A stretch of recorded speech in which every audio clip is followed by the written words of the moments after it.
هنبدأ فيلمنا في بلد اسمها كنداق قبل 5000 سنة، وساعتها كانت هي الحضارة الوحيدة اللي موجودة، واللي بيكون في ملك ظالم بيجي وبيحتلها وبيكون اسمه أكتون، وبيستعيد شعب كنداق وبيخليهم ينقبوا على حجر الأترينيوم واللي بيكون موجود في جبال الكنداق بس، وبيكون عاوز الحجر ده علشان يعمل منه تاج ويجمع فيه كل القوى السحرية الشريرة من الشياطين. وبعد أيام من العذاب بيلاقي راجل عجوز الحجر وبيبقى الكل عاوز ياخده منه، بس بينقذوا طفل كان بيشتغل معاهم وبيقول لهم انهم لازم يعرفوا مين عدوهم الحقيقي ويقفوا ضده، وبيوديه علشان يسلم الحجر للحراس. ولما بيسلم الحجر وبيطلب جايزته بيقتلوا الحراس وبيرميه من فوق الجبل. فبيتضايق الولد الصغير وبيسرق من الحارس الحجر وبيطلع بيه على الجبل وبيعمل بيه شعار الحرية. وبيشوف الولد انه اثر في بقية الشعب وبقوا يعملوا زيه، بس بتقبض عليه الحراس وبيأمر اكتون انهم يعدموه قدام الشعب علشان يبقى عبرة لغيره. وبيجي يوم الإعدام وبيكون الولد الصغير مش خايف من الموت، وقبل ما يتعدم بيتبخر فجأة وبيظهر في مكان غريب وحواليه سحرة كتير، وبيقولوا له إنهم بيحرسوا قوة جبارة اسمها شازام وإنه أنسب واحد ليها، وبيدوا له القوة دي عن طريق إنه يردد وراهم اسم شازام. وبيظهر شخص ضخم وعنده قوة جبارة واسمه تيث آدم، وفي الوقت ده بيكون أكتون عامل التاج السحري اللي عاوزه وبيدوا له قوة جبارة برضه، وبيدخل عليه تيث آدم وبتقوم معركة كبيرة بينهم وبتدمر كل حاجة حواليهم. ومش بيظهر بعد كده إيه اللي حصل. وبعد 5000 سنة بنروح لكنداق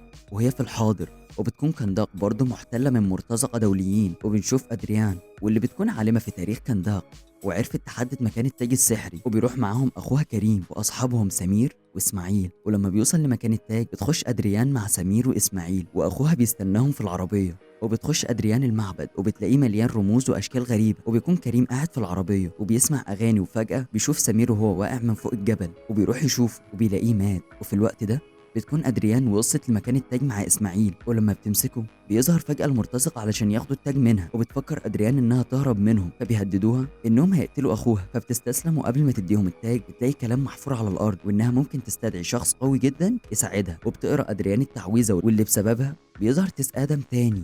وطبعا كل اللي بيشوفوه بيضربوا عليه نار، بس بيعرف انه يخلص عليهم بسهوله. وبتهرب ادريان مع اخوها بالتاج وبيكون وراهم تيس ادم بيخلص على بقيه المرتزقه، لحد ما واحد منهم بيضرب عليه صاروخ بس بيكون مصنوع من الاترينيوم واللي بيكون نقطه ضعفه الوحيده، وبينفجر فيه وبيأثر على تيس آدم. وبعد ما بيخلص عليهم بيغمن عليه قدام عربية أدريان وأخوها فبتاخده علشان تعالجه. وفي الوقت ده بنشوف أماندا واللي بتكون مسؤولة عن الأمن العام في أمريكا، وبعد ما شافت قوة تيس آدم الجبارة كلمت فرقة العدالة وطلبت من قائدهم هوكمان إنه يقبضوا عليه بسرعة علشان ما يبقاش مصدر إزعاج ليهم. وبيكون فريق العدالة مكون من بنت بتتحكم في الريح اسمها ماكسن، وولد بيكبر حجمه بشكل ضخم جدا واسمه توم سماش، واخر واحد فيهم اسمه كانت واللي عنده قوة سحرية خارقة بتخليه يشوف المستقبل. وبيكون هو ده الفريق اللي هيقبض على تيس آدم. وتاني يوم بيصحى تيس آدم من النوم ويلاقي قدامه ولد صغير اسمه آمون واللي بيكون ابن أدريانا، وبيسأله تيس آدم هو فين، فبيقول له انه في اوضته وان امه جابته امبارح علشان تعالج جرحه. بس بيعرف تيس آدم يعالج جرحه كويس ويقفله. وبيتكلم معاه امون وبيقول له انه عارفه علشان جرى عنه في كتب التاريخ، وانه اختفى بعد ما انتصر على اكتون واخد منه التاج وحرر كنداق.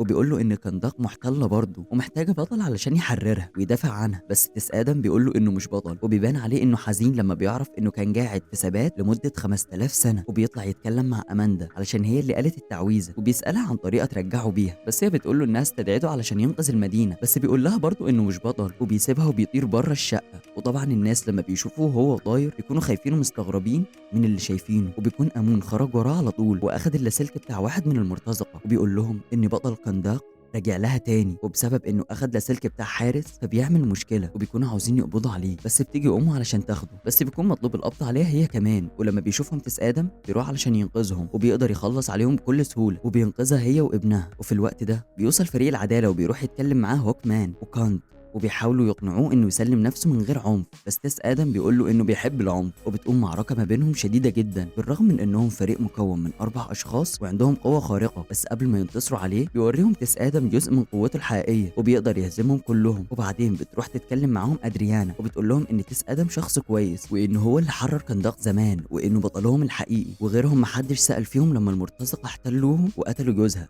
بس بيقول لها هوكمان ان التاريخ مكتوب بشكل غلط وان تيس آدم خلص على اكتون قبل ما يلبس الخوذه وياخد القوه، وكمان دمر قصره والبلده كلها. وبيقول لها ان بسبب غضبه هو اتحبس كل الفتره اللي فاتت دي. فبتاخده ادريانا علشان تروح وتتكلم معاه ولما بتروح تقول له على اللي عرفته بيقول لها انه ما كدبش عليها لما قال لها انه مش بطل، بس هي بترد عليه وبتقول له انه انقذها هي وابنها، ودي حاجه محدش بيعملها غير الابطال، وبتطلب منه انه يتكلم مع فريق العداله، فبيوافق تيس ادم، بس بيقول لها انهم لو حاولوا يتحدوا مره تاني هيخلص عليهم المره دي. وفي الوقت ده بيكون امون وصل البيت وبيشوف اسماعيل قاعد مع خاله، وبيكون مستغرب انه عايش لانه كانوا فاكرينه مات في الكهف. ولما بيتكلم عن التاج خاله كريم بيحاول يغلوش على الموضوع، بس اسماعيل بيطلع سلاحه وبيهددهم بيه، وبيطلع ان هو اللي كان مبلغ عنهم في المعبد، وكل ده من تخطيطه هو علشان عاوز التاج. بس كريم بيمسك ايده وبيطلب من امون انه يهرب، وقبل ما يعمل كده كان اسماعيل ضربه بالنار، وبيستخبى امون وبيكلم امه على التليفون، واللي بتكون قاعده مع تيس ادم وفرقه العداله في نقاشهم. بس اول ما بتقول لهم ان في ناس هاجمت على البيت وعاوزين التاج بيروح تيس ادم بسرعه علشان ينقذ امون والتاج، ولما بيوصل بتقوم معركه كبيره بينه وبين جنود اسماعيل، وبيخلص عليهم تيس ادم، وبيشوف المركبات الطائره وبيفتكر ان امون ممكن يكون فيها،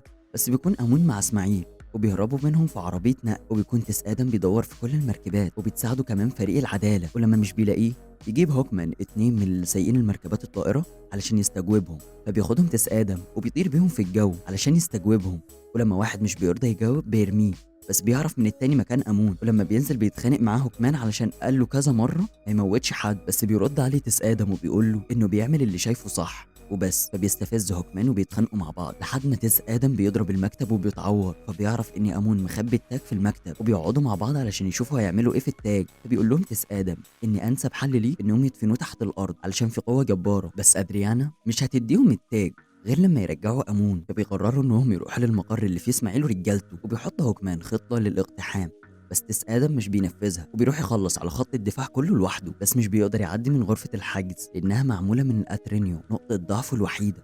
وبيهددهم اسماعيل انهم يدوا له التاج والا هيخلص على امون، فبتنفذ ادريانا طلبه. ولما بيحاول هوكمان يمنعها بيتصدر له تيس ادم، وبتطلع ادريانا تديله التاج، وبيفاجئهم اسماعيل وبيقول لهم انه اخر الناس الاكتون، وبيقول لتيس ادم انه عرف انه كان بيعيط زي العيال على موت هورود، وبيغدر بأمون وبيضرب عليه نار، بس قبل ما تصيبه الطلقة ينقذه تيس آدم، وبيفقد السيطرة على قدرته للمرة التانية، وبيدمر المكان كله، وبيموت إسماعيل وهو ماسك التاج. وبيكون فريق العدالة وأدريانا وأمون بخير، بس بيتصاب أمون إصابة جامدة من الانفجار، وبيلوم تيس آدم نفسه، وبيمشي وبيروح وراه هوكمان وبيسأله عن هورود اللي كان إسماعيل بيتكلم عليه، فبيقول له إنه مش هو الطفل اللي اختفى واللي كان عاوز يحرر الشعب، بس الطفل ده بيكون ابنه، وبسبب إنه أخد قوة جبارة وأكتون ما قدرش عليه أمر بقتله وقتل مراته واللي هي هورود. بس هورود لحق تيس ادم قبل ما يموت واداله قوته، بس الحراس استغلت ده وقتلت هورود قدام ابوه، وساعتها هو فقد اعصابه ودمر المدينه كلها. ولما استدعته السحره رفض انه يسلمهم قوته، سجنوه في سجن ابدي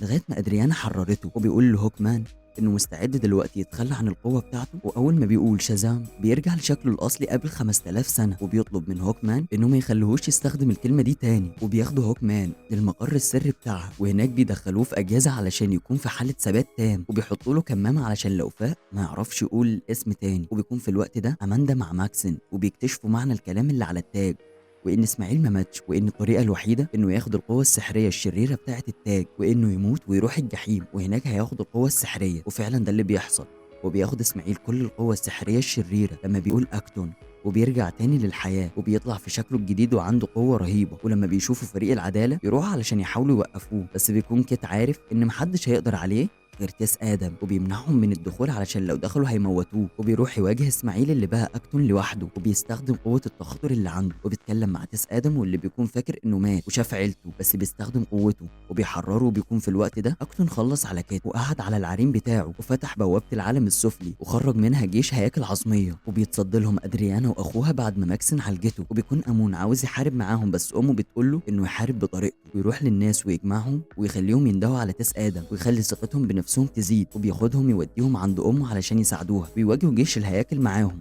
وبيكون في الوقت ده تيس ادم بيقول شازام وبترجع له قوته، وبيروح يواجه اكتون، وبمساعده هوكمان بيعرف تيس ادم انه يهزم اكتون ويقسمه نصين. واول ما بيموت بيختفي جيش الهياكل العظميه، وبيفرح الشعب لما بيكونوا انتصروا اكتفوا باسم تيس ادم. وبيتكلم تيس ادم مع اماندا وامون وبيشكرهم على اللي عملوه معاه، ولما بيقعد على العرين مش بيرتاح وبيقوم يكسره، وبيقول لهم انه هيكون بطل مدينه كنداق وان اسمه هيكون بلاك ادم علشان تيس ادم ده قديم. وبكده يبقى خلصنا فيلم النهارده. كان معاكم محمد نوبي، وكتب الفيلم ده محمد وهبي.